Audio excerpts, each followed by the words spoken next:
The Loch Ness Vampire. Aye, that's what the gentleman said, garbled Hugh Macready, touching his face right where his sore tooth was hurting him the most. You'll have to forgive me, lad, 'cause my choppers are giving me the 3rd degree. That's fine and dandy, Mr. Macready, answered the patient store clerk, smiling an atomic smile that went right through old Hugh as though he were a cardboard figure. I ain't giving you the bunk when I tell you that his blood was drained from his entire body, the poor man's neighbor, that is, reiterated stubborn old Hugh Macready. Just mark my words, lad. Don't even let your cat free after dark. There's devilry afoot, there is. We've been living here in Inverness for a wee time indeed, Hugh, interrupted another old gent who happened to overhear snippets of the predominantly one-way conversation that Macready had been having with the entry-level bag stuffer. We've heard the song lyrics before, mind you. The Loch Ness monster, it's all her fault. Poor Nessie, freezing her watery can out in the loch on a night like this.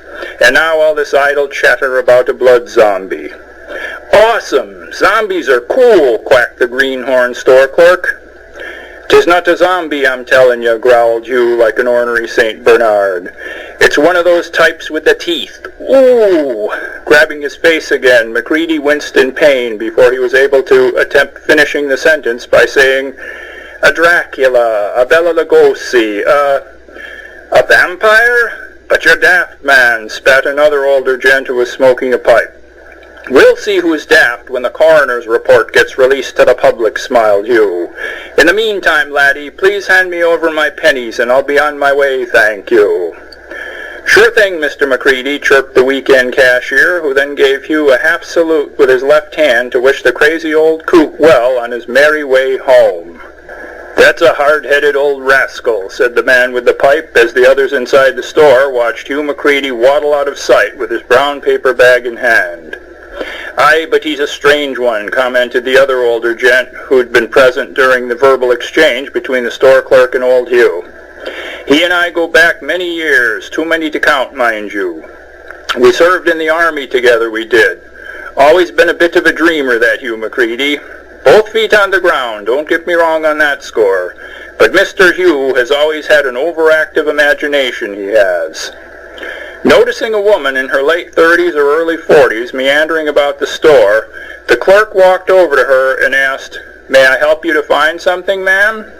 "Oh, you're such a dear," she replied, "but I only need a few supplies. I won't be a nuisance, I guarantee you." About a quarter of an hour later, the entire store had been cleared of its shoppers. As the man with the pipe was walking away from the store, Constable Budd, the chief of police in the village, entered through the front door of the establishment with its softly clanging bells and said to the clerk, "Have you seen any suspicious persons traipsing about this evening, lad?" Showing the young man his police ID, the law enforcement chief added, "By the way, my name is Constable Budd. What might your name be, son?" "Me? My name is Angus. Angus Orbison," the clerk responded, fumbling noticeably over the words as he spoke them. "Is this your usual night for working here? Don't be shy, answer me," Budd prompted the unnerved clerk. "No," Angus replied. I mean, yes it is, sir. I mean, it's my usual night, Saturday, but today I'm filling in for Marcia Dugan." "And where is Miss Dugan tonight?" Constable Budd grilled the young man.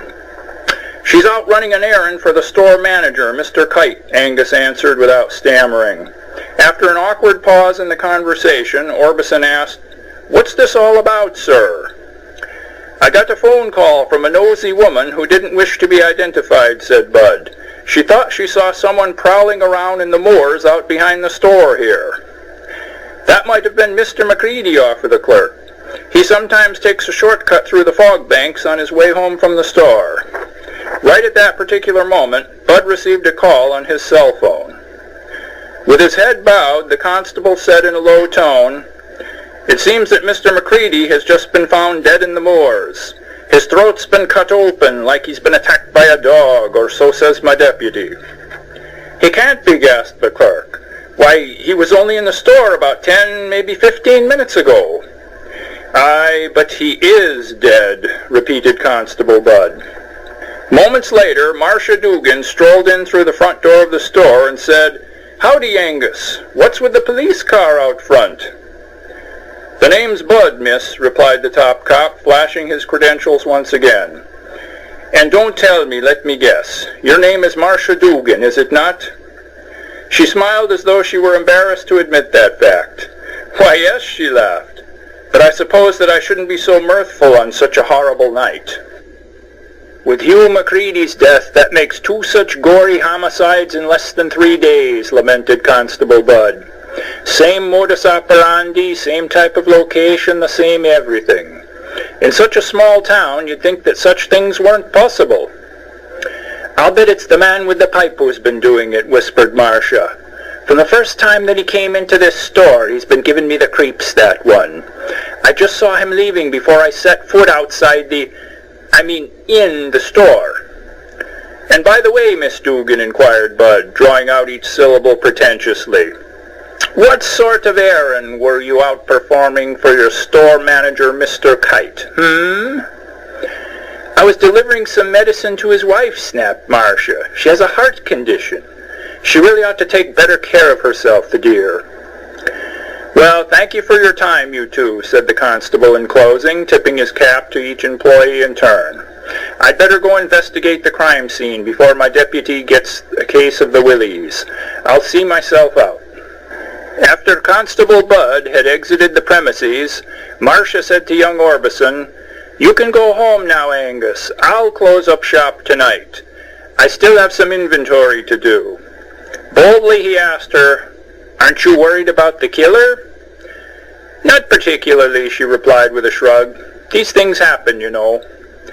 After grabbing his coat, Angus turned to Marcia Dugan one last time and inquired, Did Mrs. Kite really need any heart medicine tonight? Glaring at the young man through narrowed eyes, Miss Dugan simply uttered, Good night, Angus. I'll see you on Friday.